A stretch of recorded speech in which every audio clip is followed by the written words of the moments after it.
हाँ राधा, तुम्हारा अनुभव और तुम्हारा पूर्वाभास अत्यंत अद्भुत है और इस बार सही भी है ना? पता नहीं क्यों मेरा पूर्वाभास सोहम के पक्ष में क्यों नहीं है। आज जो कुछ भी मैंने कृष्ण की महानता के कारण किया, भला मेरा पूर्वाभास उसकी महानता से अधिक बड़ा कैसे हो सकता है?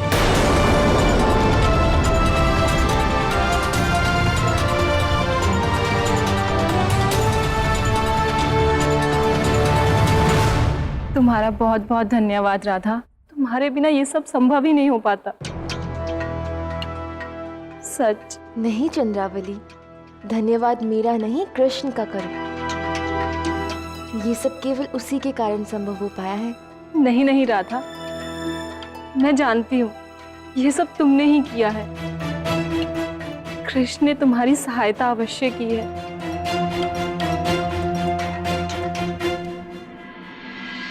कृष्ण, तुम्हारा धन्यवाद। तुम मेरे प्रिय सखा हो। क्या तुम मेरा एक और काम करोगे? बोलो सखी। ये तुम्हारा दायित्व है कि मेरे विवाह में सब कुछ निर्विघ्न संपन्न हो जाए, कोई भूल ना हो। बोलो कृष्ण, लोगे ये दायित्व?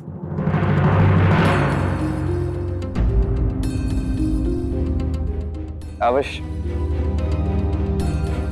मैं स्वयं सुनिश्चित करूंगा कि विवाह में प्रत्येक कार्य उचित प्रकार से संपन्न हो।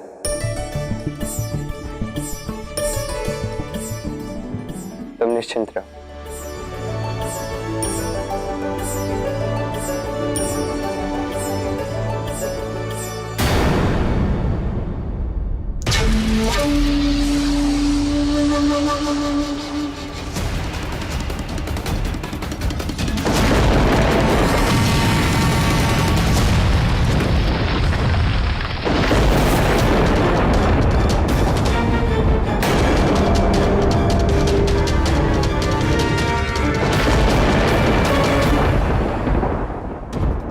हलाहल की महाअग्नि भी इन मोतियों को नहीं पिघला पाई, अपितु स्वयं बुझ गई।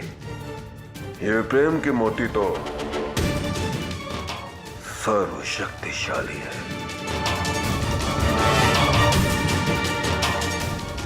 कैसे होगा इनका अंत?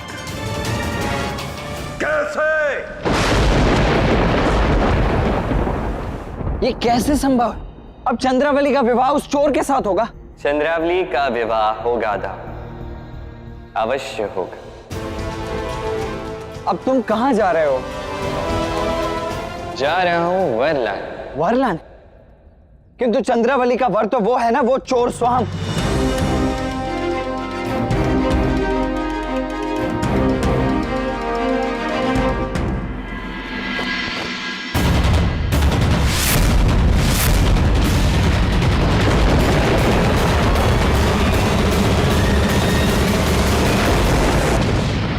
ये प्रेम के मोती स्वयं प्रेम के स्रोत से ही उत्पन्न हुए। यदि तुम इन्हें नष्ट कर दोगे तो संसार से प्रेम समाप्त हो जाएगा।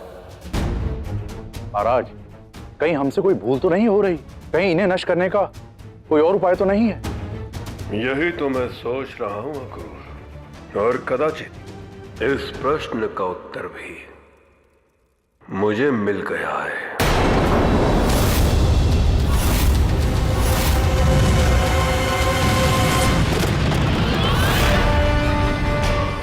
लोहा ही लोहे को काटता है, इसी प्रकार ये प्रेम ही प्रेम का अंत करेगा। क्यों कृष्ण राधा के माध्यम से संसार को प्रेम सिखा रहा है? क्योंकि उस राधा में ही प्रेम है। सोचो अक्रूर, यदि उस राधा में से ही प्रेम का अस्तित्व नष्ट हो जाए तो? यदि वो राधा स्वयं प्रेम पर विश्वास करना छोड़ दे तो? राधा जो साक्षात प्रेम का स्वरूप है। यदि वो स्वयं ही इन प्रेम के मोतियों को नष्ट करे तो वो राधा स्वयं तोड़ेगी इन प्रेम के मोतियों को। इस संसार से प्रेम का अस्तित्व मिटाएगी। अब शक्ति से नहीं, प्रेम से अंत होगा उस कृष्ण का।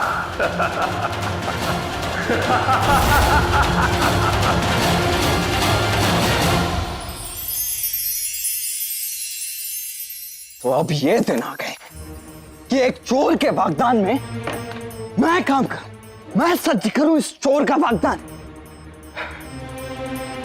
सब कान्हा के कहने पर। यदि कान्हा ने मुझे नहीं रोका होता ना, तो अब तक तो इसकी मैं ऐसे पिटाई कर देता।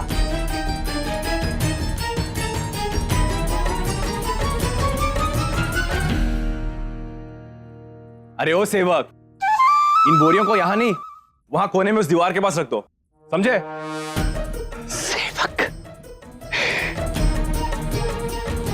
चोर कहीं के, तुम्हारी इतनी हिम्मत कि मुझे सेवक का, आज तो तू गया।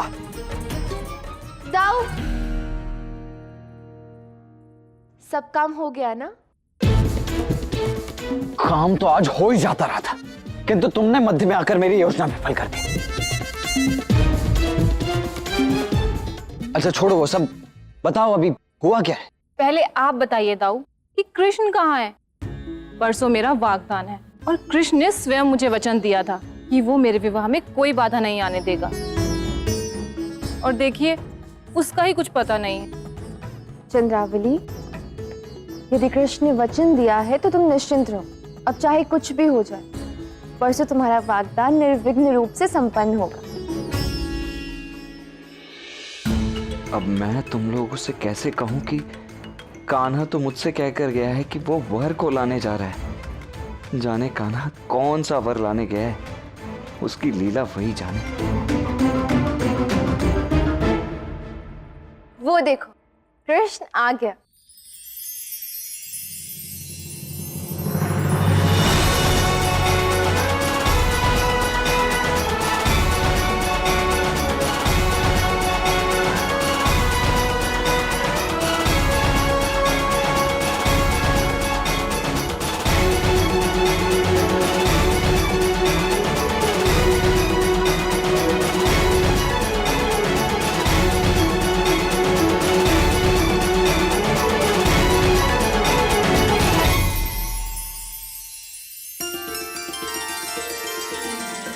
कहाँ चले गए थे कृष्ण? क्षमा करना, मैं एक अत्यंत महत्वपूर्ण कार्य करने गया था। किंतु कृष्ण, ये कौन है? ये मेरा मित्र है गोवर्धन। ये वागदान की तैयारियों में हमारी सहायता करने के लिए इच्छुक है। नमस्ते। नमस्ते। नमस्ते।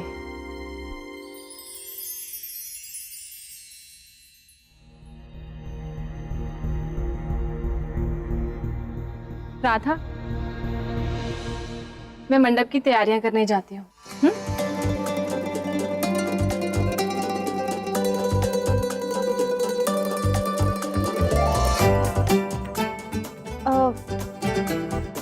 तुम जाकर मिठाइयों की। क्या मैं मंडप की तैयारी के लिए उनकी सहायता कर सकता हूँ?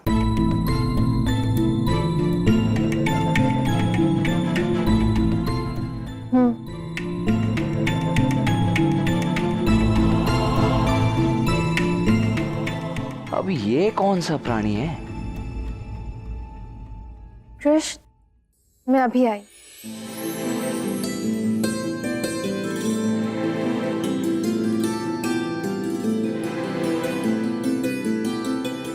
कान्हा, वहां मत जाना, तनिक आना। चलिए।